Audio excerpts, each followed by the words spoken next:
Sana takunin ko talaga.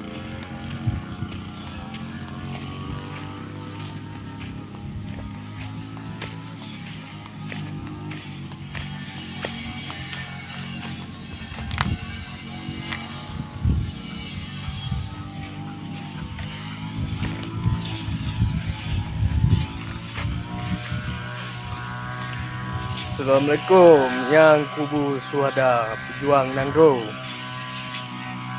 yang syahid Al-Fatihah dan yang telah yagan di Damang Siruga.